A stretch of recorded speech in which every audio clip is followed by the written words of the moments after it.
Hi everyone, today we're going to talk about the base mechanic for Technoir, and as you can see from the dice in front of us here, you can see this is a D6 dice pool game, and we have a character sheet here as well. This is a character sheet for Mouse, and she is a razor girl, and she is on the run from another character, an antagonist that we have a stat block here for in our transmission, and she's on the run from this Sergeant Bruzel, and so we can see his stats there.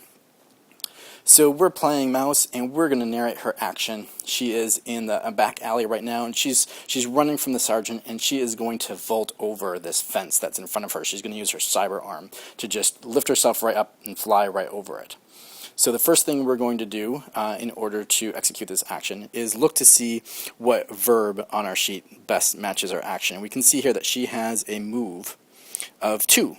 So that's going to let us take 2 of these action dice in order to represent her move here. But that's not all the dice she gets to roll. We get to see what other things can factor into that as well. So we'll look at her adjectives.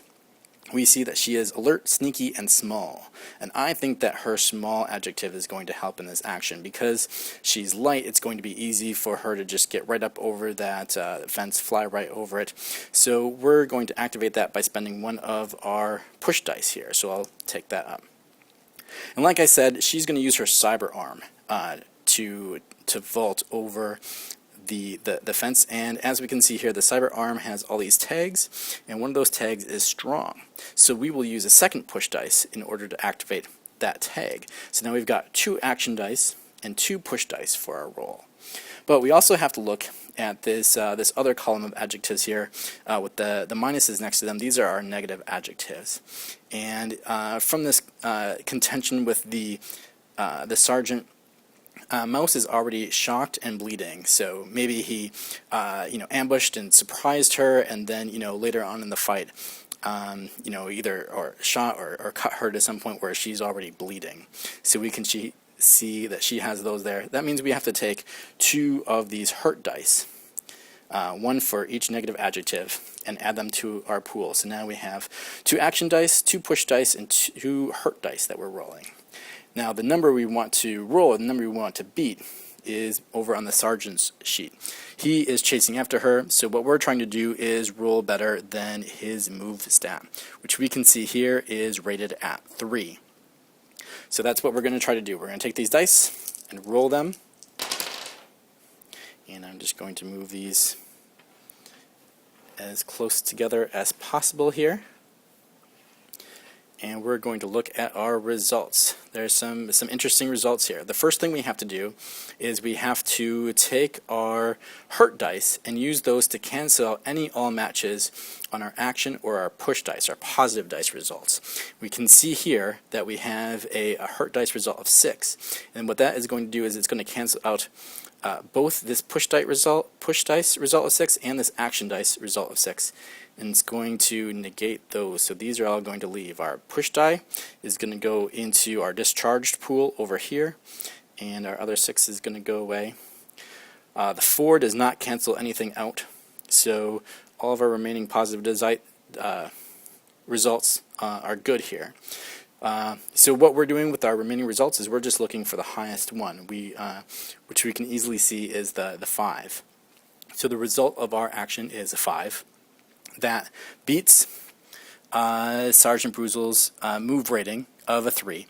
So that means we successfully execute our action. It means that we are able to now inflict an adjective on the sergeant. So the way that works, we just make up an adjective that best describes the result of our action and how that kind of inflicted pain or some sort of hindrance upon him. So we could say that he was left behind. Left behind could be our adjective at this point. As we gain ground with Mouse in this part of the chase. But one of the interesting things about our results is one of the remaining dice is a push die, and we can use that to, we can spend it, we can give it to the GM in order to increase the effect of our action, of the adjective we're going to inflict on the sergeant. So what I'm going to do is I'm going to take that, I'm going to actually give it to the GM. It's no longer going to be a part of my pool. It's going to be part of the GM's pool of push dice in order to increase the severity of this this adjective. I'm going to take it, instead of being a fleeting adjective, which would only last until the sergeant took some action to get rid of it, it's going to make it a sticky adjective, which means it's going to last until somebody can heal the sergeant. So instead of just being left behind as we run away, instead what's going to happen is we're going to say that as the sergeant tried to vault over the fence as well in order to chase Mouse, that he tripped and he fell hard, and he actually sprained his ankle as he came down. So we're going to look at the negative column here, and we're going to write sprained as a negative adjective. And to mark that it's sticky, we are going to mark one of these little boxes next to it to indicate that it is a sticky adjective. So now when Sergeant Bruzel tries to continue his chase after Mouse, he's going to have to roll a hurt die, a red die in with his pool in order to represent that. So that's the quick basics of the system. One other thing that I'll note, if your positive results ever have matches, say you roll 2 5s, that actually increases the result of your action. For each additional match to your highest result, it adds a 0.1. So this that you see in front of you would be a 5.1. And we'll add another one that would be a 5.2. Now what's important about the decimal point is you not only have to match the defensive rating of your enemy, you have to beat it. So if we were attacking somebody who had a rating of 5 in somebody, a single 5 would not be able to inflict an adjective on them. But a result like this, a 5.2, could do it. So that is the basics of the Technoir core mechanic, and I hope you enjoyed it.